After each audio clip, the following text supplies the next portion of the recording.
الحمد لله الحمد لله الذي جعل الشمس والقمر بحسبان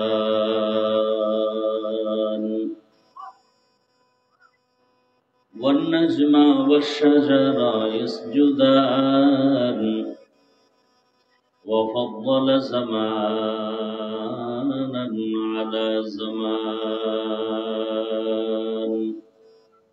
كما فضل مكانا على مكان وإنسانا على إنسان ونشهد أن لا إله إلا الله وحده لا شريك له لا ضد له ولا ند له ولا مثل له ونشهد أن سيدنا وسندنا وحبيب ربنا وطبيب قلوبنا ومولانا محمدا عبده ورسوله اللهم صل على محمد النبي الأمي وعلى آله وسلم تسليما وبعد فأعوذ بالله من الشيطان الرجيم بسم الله الرحمن الرحيم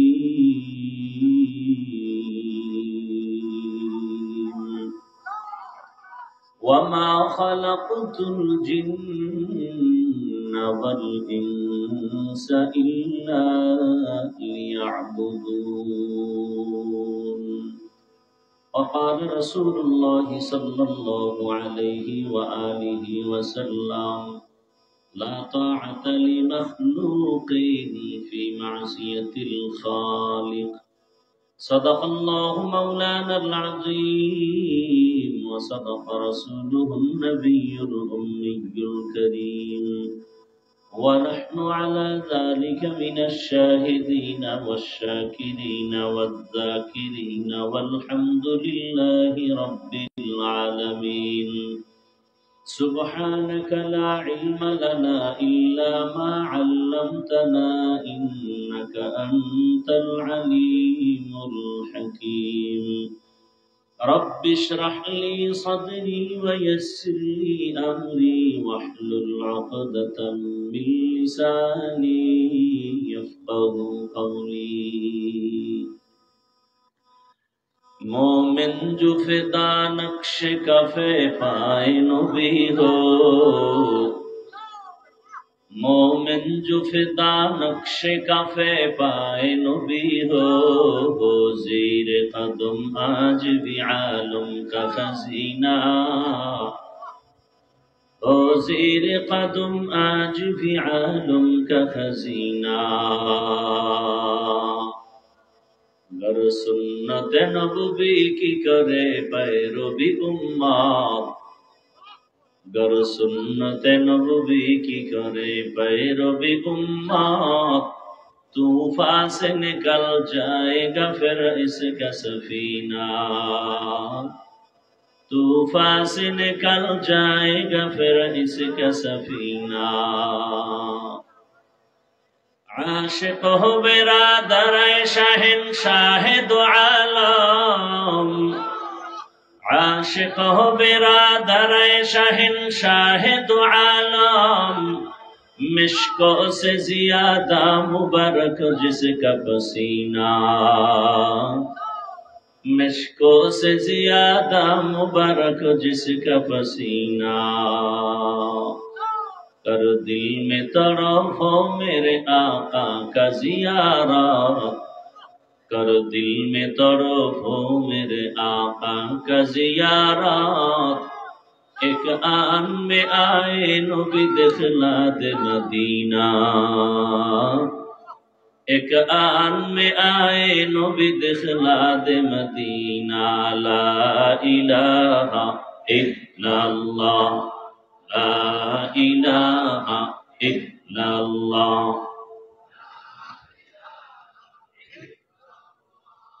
ला इलाहा इल्लल्लाह ला इलाहा इल्लल्लाह ला इलाहा इल्लल्लाह ला इलाहा इल्लल्लाह ला इलाहा इल्लल्लाह ला इलाहा इल्लल्लाह ला इलाहा इल्लल्लाह ला इलाहा इल्लल्लाह ला इलाहा इल्लल्लाह ला इलाहा इल्लल्लाह ला इलाहा इल्लल्लाह ला इलाहा इल्लल्लाह ला इलाहा इल्लल्लाह ला इलाहा इल्लल्लाह ला इलाहा इल्लल्लाह ला इलाहा इल्लल्लाह मुहम्मदुर रसूलुल्लाह।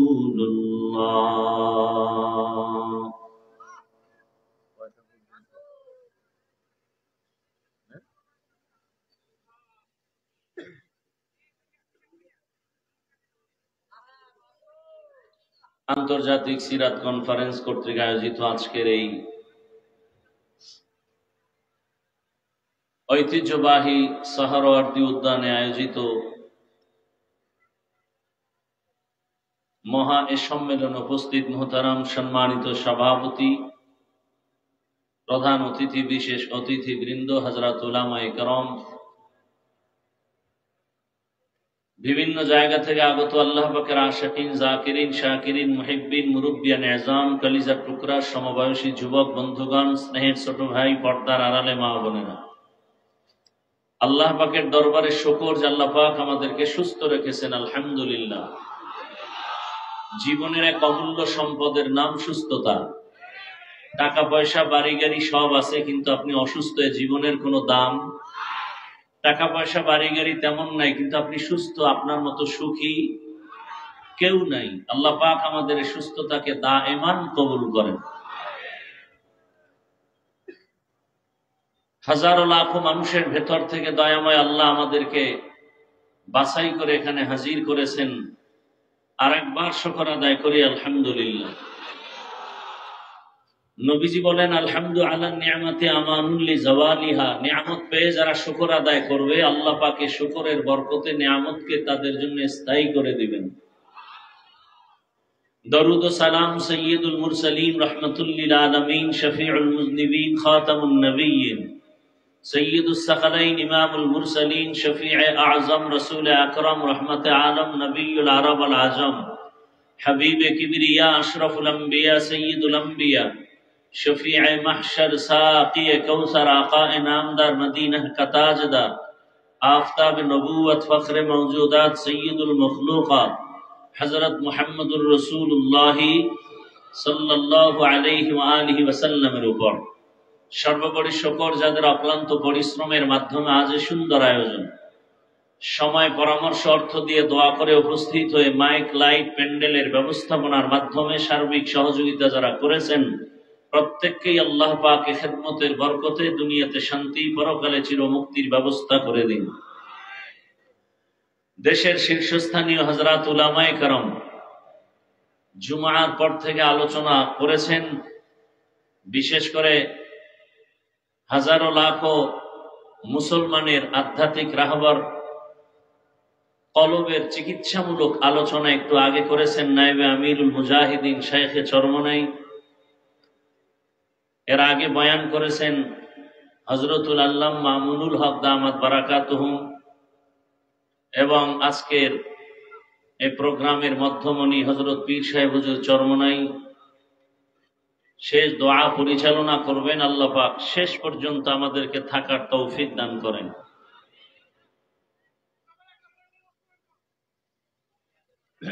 কথা না বলি ভাই, ইশারায় কাজ করি। এত যদি গরম থাকে তো সমস্যা। আল্লাহ সবাইকে হেদায়াতের দৌলত দান করেন। আমি আপনাদের দোয়া নেওয়ার জন্য আসছি এবং খুব সংক্ষেপ দু চারটি কথা বলার নিয়তে কোরআনে হাকিমের এক আয়াত, রাসূলের একটি হাদিস পড়েছি। উলামায়ে কেরাম যে আলোচনা করেছেন করবেন, সমস্ত কথাগুলো সহি তরিকায় আল্লাহ আমাদের আমল করার তৌফিক দান করেন। উলামায়ে কেরামের ইজ্জতকে আল্লাহ বেশি বেশি বাড়ায় দেন। যারা বিভিন্ন ভাবে উলামায়ে কেরামের ইজ্জতকে নষ্ট করার জন্য চক্রান্ত করে, লেখার মাধ্যমে বলার মাধ্যমে, আল্লাহ তাদের হেদায়াত দান করেন। আল্লাহ পাকের ইলম ও কুদরতে তাদের হেদায়াত না থাকলে কুদরতের দ্বারা আল্লাহ তাদেরকে দমন করে দেন। এই কথাগুলো এজন্য বললাম যে কিয়ামত পর্যন্ত এই জাতি আর কোনোদিন নবী পাবে? সাহাবায়ে কেরাম কোনোদিন নবী আসবেন না, সাহাবায়ে কেরাম দাওয়াতের জন্য আসবেন না, আইম্মায়ে কেরাম আসবেন না, বড় বড় আউলিয়ায়ে কেরামও আর আসবেন না। কিয়ামত পর্যন্ত এই জাতি দুনিয়াতে যদি সম্মান আর শান্তি চায় এবং পরকালে জান্নাত চায়, এই সব দুনিয়া আখিরাতের শান্তি এবং কল্যাণের পথ দেখাবেন একমাত্র, শুধুমাত্র, কেবলমাত্র উলামায়ে কেরাম। এজন্য এক চক্রান্ত চলছে, আলেমদের থেকে উম্মতকে আলাদা কেমনে করা যায়, আলেমদের প্রতি ঘৃণা জমানো যায়। কারণ আলেমের প্রতি মানুষের যখন ঘৃণা চলে আসবে, তখন আলেমের পেছনে আর নামাজ পড়বে না, বয়ান শুনবে না, ইসলামের বাতি আস্তে আস্তে পাওয়ার কমে যাবে। এই ষড়যন্ত্র থেকে আমাদের যথেষ্ট পরিমাণ সতর্কতা অবলম্বন করতে হবে যে কিয়ামত পর্যন্ত এই জাতির একমাত্র নির্ভেজাল, নিরেট, নিঃস্বার্থ বন্ধু উলামায়ে কেরাম। বাকিরা সব চান্দাবাজ আর ধান্দাবাজ। একমাত্র জাতির চূড়ান্ত নিরেট, নির্ভেজাল, নিঃস্বার্থ বন্ধু কারা? উলামায়ে কেরাম। বাকিরা আমাদেরকে অনেক কিছু দিতে চায়, কিন্তু পেছনে স্বার্থ। উলামায়ে কেরাম আমাদের জন্য কিছু দিতে না পারলেও জীবন দিতে চান, রক্ত দিতে চান, পেছনে কোনো স্বার্থ নেই। আছে কোনো স্বার্থ? এ বিষয়ে অনেক কথা। মহামারী করোনা আমাদেরকে চোখে আঙ্গুল দিয়ে দেখিয়ে দিয়েছে। বাবা করোনা আক্রান্ত, আপন সন্তান কাছে যায় না, মরার ভয়। সেই সময় শত শত করোনার লাশ আমার দেশের টুপিওয়ালা উলামায়ে কেরাম আর আমাদের দেশের পুলিশ ভাইরা এই লাশগুলো নিজের তত্ত্বাবধানে উলামায়ে কেরাম কাঁধে নিলেন, গোসল করালেন, কাফন পরালেন, জানাজা পড়ালেন, কবরে রাখলেন। একজন হুজুরেও করোনায় মরে নেই। নিঃস্বার্থ খেদমত। আল্লাহ সবাইকে বুঝার তৌফিক দান করেন। আর নগদ একটা প্রমাণ, আপনারা সবাই জানেন, শিক্ষিত মানুষ, আমার দেশে সরকারি বেসরকারি চাকুরি যারা করেন, বলেন তো তাদের প্রতিদিনের ডিউটি কত ঘন্টা? বলেন। নিম্নে বেতন কত? 20,000। আর টেবিলের নিচে তো আরো অনেক মুক্তার দানা পাওয়া যায়। সারা দেশের মসজিদগুলোতে যে উলামায়ে কেরাম ইমামতির দায়িত্ব পালন করেন, বলেন তো তাদের ডিউটি কত ঘন্টা? বলেন। বেতন কত? হ্যাঁ, বিবেক দিছে আল্লাহ মানুষকে, চিন্তা করেন এর থেকে জুলুম আর কি হতে পারে জমিনে। এরপরও কি কোন হুজুর বলছে যে বেতন বাড়াও, না হয় জুমার নামাজের সূরা উল্টা পড়া হবে? কারোর সাথে খারাপ আচরণ করেছেন? বরং কলিজা দিয়া দোয়া করে, কলিজা দিয়া দোয়া করে। ব্যবসায়ীদের আল্লাহ তুমি বরকত দাও, কবরওয়ালাদের মাফ করো, অসুস্থ রোগীদের সুস্থ বানাও। এরপরেও যারা আঙ্গুল ঘুরায় ঘুরায় বলে হুজুরেরা খারাপ, আমি বলি তার 14 গোষ্ঠীর রক্ত খারাপ।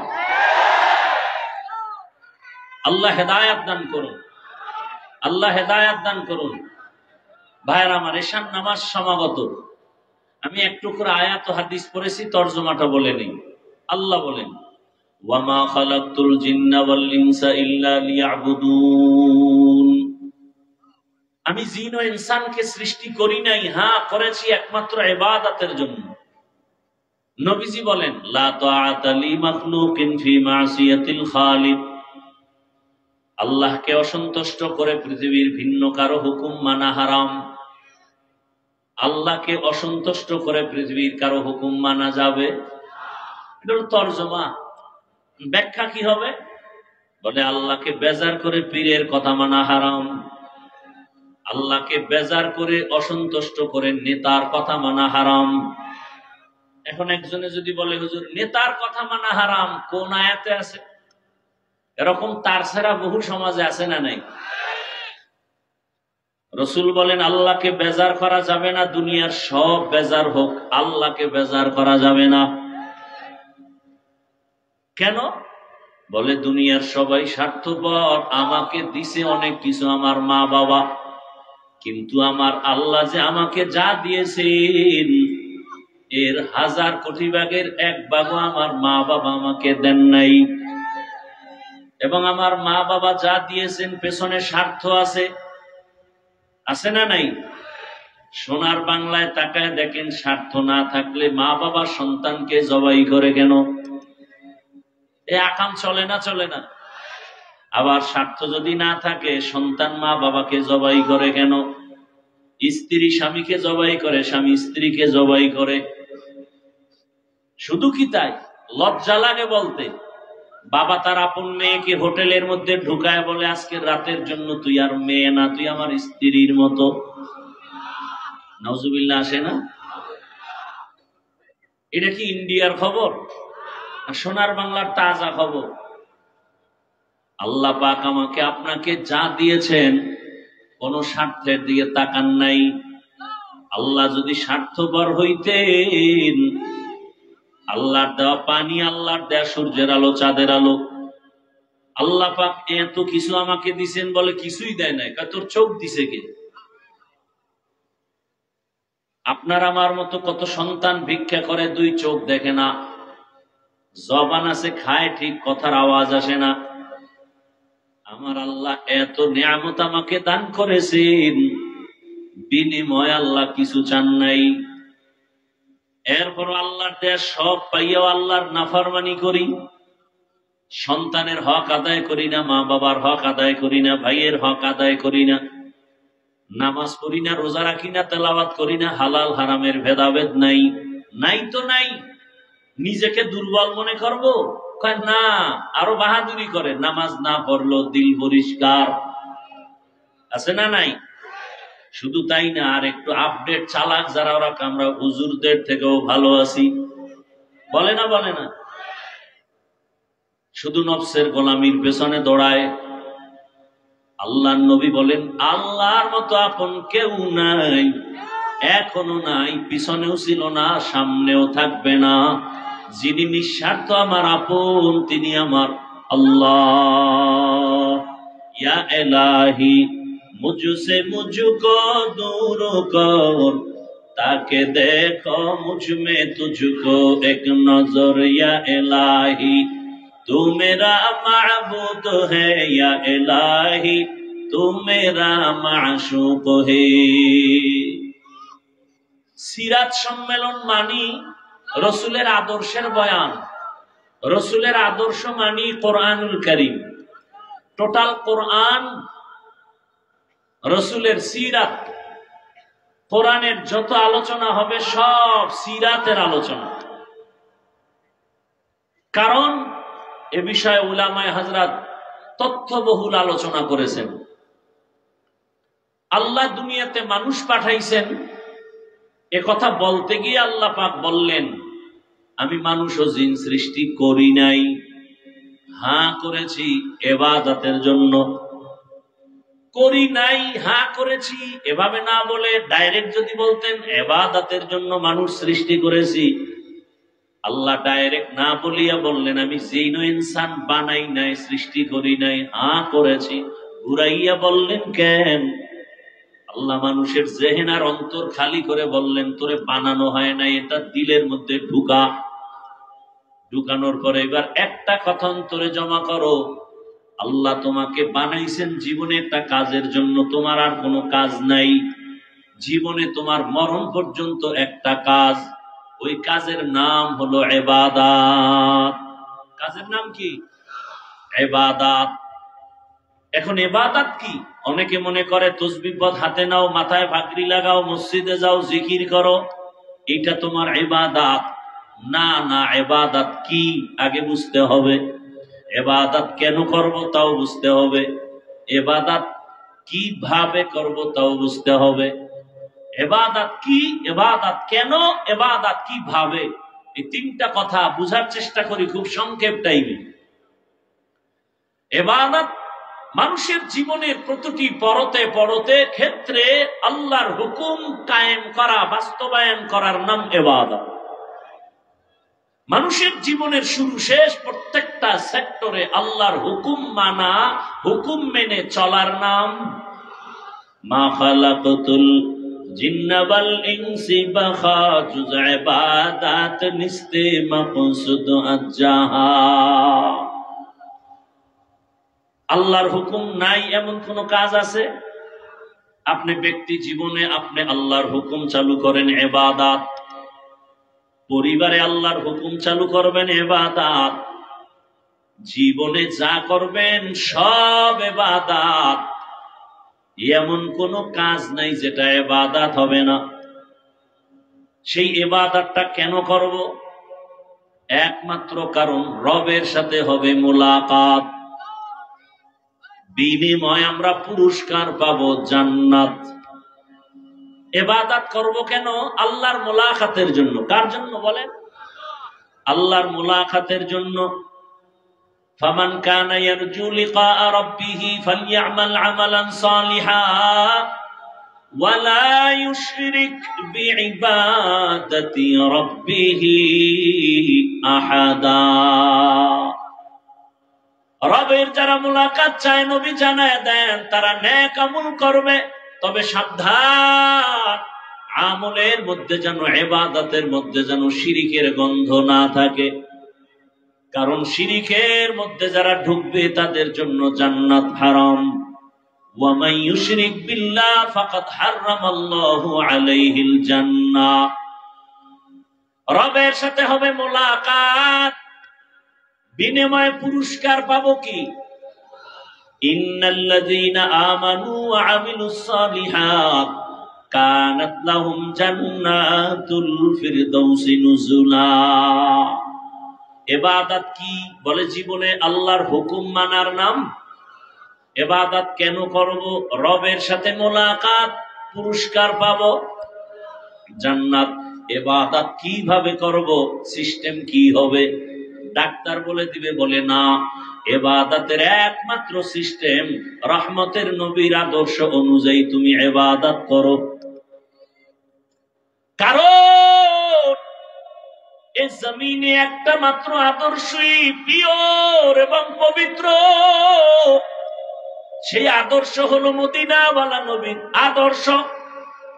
এক কথায় দুনিয়ার সব আদর্শগুলো নাপাক, রহমতের নবীর আদর্শই হলো পাক।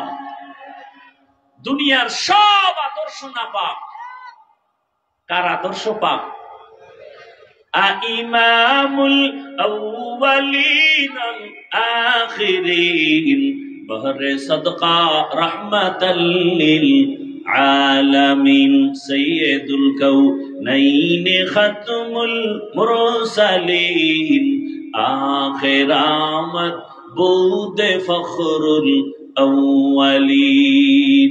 দুনিয়ার সবার আদর্শ নাপাক, একমাত্র রাসূলের আদর্শই হলো পাক।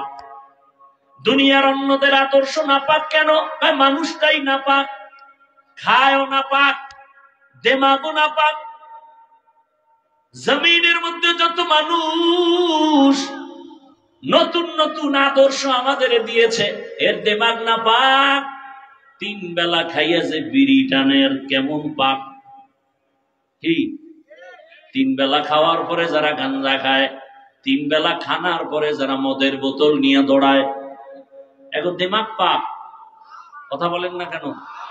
মদ পান করে কেউ জিকির করেনি, বরং মদ পান করেই মাথা পাগল, মাথা খারাপ হয়ে গেছে, বউরে মা কয়, দেমাগ পাক না। এরপরে কত আকাম করে, চোখের গুনাহ, হাতের গুনাহ, জবানের গুনাহ, অন্তরের গুনাহ, চুরি, ডাকাতি, জুলুম, অত্যাচার, সুদ, ঘুষ, সব মিলায় দেখা যায় পুরো মানুষটাই নাপাক। এর থেকে যদি কোনো থিওরি জমিনে আসে সেটাও নাপাক। আর আমার রসুলের আদর্শ কেমন পাক, আমার রহমতের নবী নিজেই পাক। আমেনা বলেন, দুনিয়ার নারীরা বাচ্চা গর্ভে আসার পরে মাথা ব্যথা, পেটে ব্যথা, কত রোগ। আর আব্দুল্লাহর সন্তান মুহাম্মদ আমার গর্ভে আসছে, আমার কোনো রোগ নাই। দুনিয়াতে বাচ্চা আসার আগে মা পাগলের মতো কান্নাকাটি করে চিৎকার, আমি আমেনার কিছু হয়নি।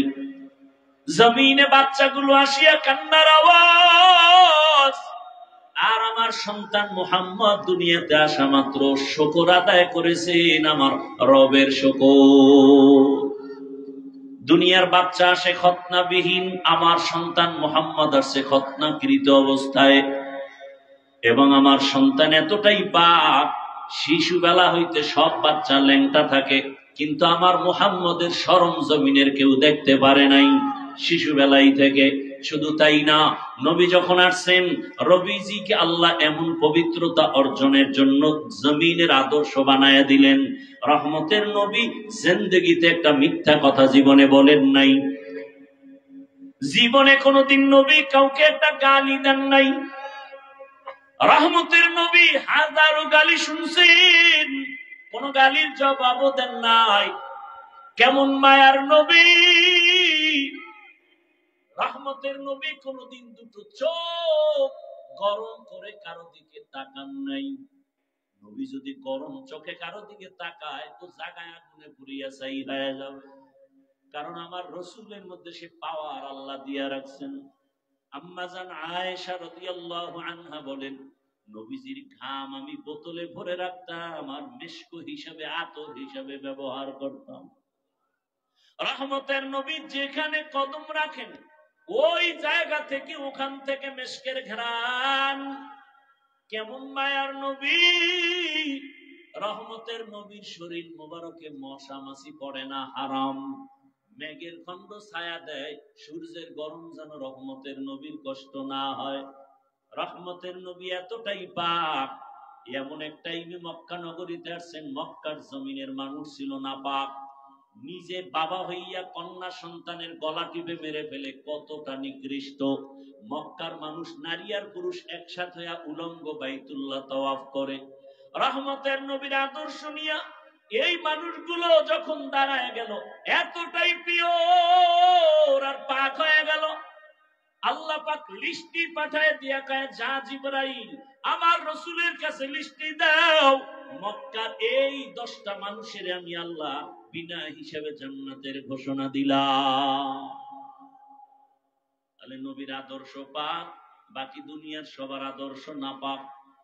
সারা বাংলাদেশের যুবকদের বলি, আজও বলে যাই, যুবক বাবারা, ব্যানার টানাও, 2 ফিট 3 ফিট ব্যানার বানায় বানায় লাগাও। 200 টাকা খরচ হলেও ব্যানার লাগাও, সারা দেশের মধ্যে। আর ব্যানারে স্লোগান লেখো, দুনিয়ার সবার আদর্শ না পাক, মদিনার রসুলের আদর্শই পাক। আর একটা ব্যানার বানাও, ওই ব্যানারে লেখো, আল্লাহর জাতের কসম, আমার এই জমিনে যতদিন পর্যন্ত রসুলের আদর্শ কায়েম হবে না, ততদিন পর্যন্ত চাপাবাজি চলবে, জমিনে শান্তি আসবে না। চাপাবাজি চলবে, দিয়ে দিব সব, এইভাবে চলবে, জমিনে শান্তি আসবে না। শান্তির ঠিকানার নাম ইসলাম। শান্তির ঠিকানার নাম কি? ইসলাম। ইসলাম ছাড়া সব অশান্তি। এইবার আল্লাহ তাআলা রহমতের নবী পাঠায় দিলেন, শান্তির দূত বানায়া। আল্লাহর কোরআনও দিয়া দিলেন। এই কোরআন আর রসুলের আদর্শ দুই জিনিস যারা মানবে, এদের জন্য দুনিয়ায় শান্তি পরকালেও শান্তি, দুনিয়ায় সম্মান পরকালেও সম্মান। এরে নবীর উম্মতের দল, আল্লাহর কোরআন রসুলের আদর্শ ছাড়াই জমিনে শান্তি কোনোদিন কেউ দিতে পারে নাই, কিয়ামত পর্যন্ত পারবেও। আচ্ছা বলেন তো, আমরা যে কোরআন রসুলের আদর্শ মানি, ইসলাম মানি, এটা একটু একটু দুর্বল না? কি বলেন আপনারা? আল্লাহর কোরআন রসুলের আদর্শ ইসলাম এগুলো দুর্বল? মোটেও দুর্বলতা নাই। অনেকেই বলে মানুষের জীবনের সব বিষয়ের সমাধান ইসলামে কোরআন হাদিসে আছে না নাই? বলেন। কোন বিধর্মী জিগাইল, ও ভাই তোমার ইসলাম কেমন?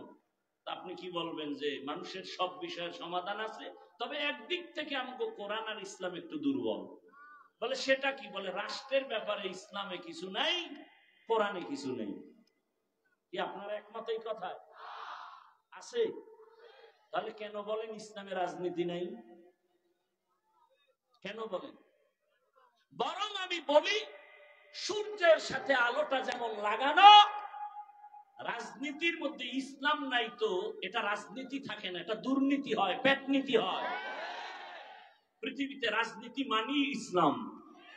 সুলাইমান পয়গম্বর গোটা দুনিয়া চালান নাই, বাদশা জুলকারনাইন গোটা দুনিয়া চালান নাই, ইউসুফ নবী মিশরের অর্থমন্ত্রী ছিলেন না, রহমতের নবী মদিনার রাষ্ট্র পরিচালনা করেন নাই। তাহলে আমি বলি ফুলের সাথে যেমন ঘেরানটা লাগানো, ঠিক রাজনীতি আর ইসলাম আর কোরআন একসাথে লাগানো। ফুলের থেকে ঘেরান আলাদা হলে যেমন ফুলের কোনো দাম নাই, রাজনীতির থেকে আল্লাহর দ্বীন ইসলাম নবীর আদর্শ আলাদা করলে ওটা রাজনীতি থাকে না, দুর্নীতি হয়ে যায়। হ্যাঁ, আপনি রাজনীতি করেন না সেটা আলাদা। এখানে বহু আল্লাহর বান্দা আছেন যারা নামাজ পড়েন না, নাই? নামাজ না পড়া এক জিনিস, নামাজের বিরোধিতা করা আর এক জিনিস। যে নামাজ পড়ে না তাকে গালি দেওয়া যাবে না, কারণ তার অন্তরে আগ্রহ আছে, সুযোগ পেলে পড়বে। আর যে ব্যক্তি নামাজ পছন্দ করে না তাকে ছাড় দেওয়া যাবে না, কেন? তার ঈমান বিদায়ের পথে।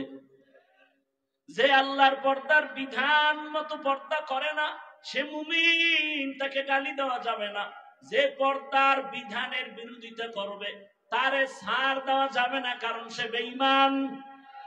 যে দাড়ি রাখে না তাকে গালি দেওয়া যাবে না, সে মুমিন। কিন্তু যে দাড়ি পছন্দ করে না তাকে ছাড় দেওয়া যাবে না, সে বেঈমান। ইসলামী রাজনীতি যে করে না তাকে গালি দেওয়া যাবে না, সে মুমিন। সুযোগ পেলে করবে। কিন্তু যারা ইসলামী রাজনীতি পছন্দ করে না তাকে ছাড় দেওয়া যাবে না, সে ইসলামের ব্যানারে বেঈমান। তো কুজাও সুন্নতে আহমদ কুজা পা মুহাম্মদ কে বুয়দ নিসবত তোরা মান আহাব্বা সুন্নতি কওলে রসুল মজদায়ে কানা মাই হামকুন কবুল। ইবাদত কি? আল্লাহর হুকুম জীবনে বাস্তবায়ন করার নাম ইবাদত। ইবাদত কেন করব? এক নাম্বার টার্গেট রবের সাথে হবে মোলাকাত, দ্বিতীয় পুরস্কার হিসাবে পাবো আমরা জান্নাত। ইবাদত কোন সিস্টেমে করব? একমাত্র মদিনাওয়ালা রাসূলের আদর্শ অনুযায়ী। নবীর আদর্শে ব্যবসা করেন ইবাদত, নবীর আদর্শ মেনে চাকরি করেন ইবাদত, নবীর আদর্শ মেনে ঘুমান ইবাদত, নবীর আদর্শ মেনে আপনি হাসি দিবেন ইবাদত। আর নবীর আদর্শ বাদ দিয়া নামাজ পড়বেন, কাজে লাগবে না। নবীর আদর্শ বাদ দিয়া রোজা রাখবেন, কাজে আসবে না।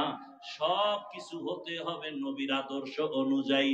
আর নবীর আদর্শ নাই এমন কোন কাজ নাই। আঙ্গুলের নখগুলো কেমনে কাটবেন সেখানেও নবীর আদর্শ, চুলগুলো কেমনে রাখবেন কাটবেন সেখানেও নবীর আদর্শ। বুঝাইতে পারছি তো? তাহলে নবীর আদর্শ পারফেক্ট এবং পিওর পবিত্র, বাকি সব আদর্শ নাপাক। আল্লাহ বুঝার তৌফিক দান করেন, আল্লাহ বুঝার তৌফিক দান করেন। মুসিবত থেকে আল্লাহ পাক হেফাজত করেন। রাসূলের আদর্শওয়ালা জীবন আল্লাহ আমাদেরকে দান করেন। এ বিশাল প্রোগ্রাম, অনেক ওলামায়ে কেরাম আলোচনা করবেন এশার নামাজের পরে, হয়তো এখান থেকে কর্মসূচি দেওয়া হবে। তবে ইসলামকে টিকায় রাখার জন্য, রাসূলের আদর্শ বাস্তবায়নের ক্ষেত্রে আমাদের কোনো কাজ আছে না নাই? কি আছে কানে ধইরা সবাইরে নামাজি বানাবো না, একটাই পথ, বুঝাবো। কি করব? বুঝাবো এবং সার্বিক সহযোগিতা করব ইনশাআল্লাহ। এরকম ওয়াজ মাহফিলের দ্বারা ফায়দা আছে না নাই?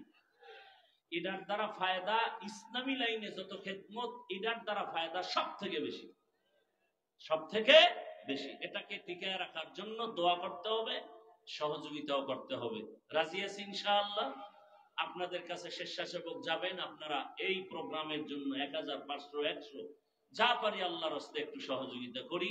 দান করলে হায়াত বাড়ে, নেমে যান সবাই। দান করলে হায়াত বাড়ে, মুসিবত দূর হয়। দান করলে কবরওয়ালাদের আযাব মাফ হয়। দান করলে আল্লাহ পাক রব্বুল আলামিন মুসিবত থেকে হেফাজত করেন। আল্লাহ আপনাদের দান কবুল করেন, হায়াতে ইজ্জতে রিজিকে বরকত দান করেন। আল্লাহর প্রিয় গোলাম হিসেবে আমাদেরকে কবুল করেন। দ্রুত হাঁটতে হবে, স্বেচ্ছাসেবকের দায়িত্বে যারা আছেন দ্রুত। আমরা কেউ খালি ফিরাবো না, যা পারি 1000, 500, 100 যা পারি। আল্লাহ পাকে কনফারেন্সকে শেষ পর্যন্ত কামিয়াবির সাথে কবুল করেন। সুবহানাল্লাহি ওয়া বিহামদিহি, সুবহানাকাল্লাহুম্মা ওয়া বিহামদিকা, আশহাদু আল্লা ইলাহা ইল্লা আনতা, আস্তাগফিরুকা ওয়া আতুবু ইলাইক। আসসালামু আলাইকুম ওয়া রাহমাতুল্লাহি ওয়া বারাকাতুহু।